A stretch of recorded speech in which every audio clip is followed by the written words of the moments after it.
শেষ বয়সে সন্তান পাশে থাকুক আপনি চান, যদি আপনার চাওয়া এমন হয় যে আমার সন্তান শেষ বয়সে আমার সেবা করুক, অন্তত আমার পাশে থাকুক, আমি মা বাবা যেন মৃত্যুর আগে আমার ছেলে মেয়ের চেহারাটা দেখে মরতে পারি, যদি এই চাওয়াটা আপনার হৃদয়ে লালিত হয়, তাহলে কয়েকটা কাজ করবেন। 1 নাম্বার, আপনার ছেলে মেয়েকে ছোটবেলা থেকে শিখাই দেন সর্বোচ্চ বিশ্বাস, সর্বোচ্চ ভরসা এক আল্লাহর উপরে রাখতে হবে। সুবহানাল্লাহ। 2 নম্বর, নিজের জানের চাইতে বেশি, প্রাণের চাইতে বেশি মোহাব্বত আল্লাহর হাবিব নবী রহমাতুল্লিল আলামিনকে করতে হবে।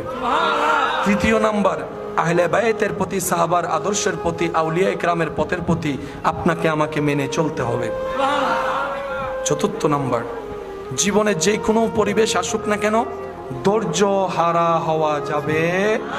5 নম্বর, শিখিয়ে দিন বাবা মা যা যখন পাবি আলহামদুলিল্লাহ বলে কবুল করে নিস, কখনো মুখ বাড়ি করিস না, আল্লাহ যেটাই দিবে সেটাতে খুশি থাকবি, দেখবি আল্লাহ তোদেরকে আরো বাড়াই দিবে।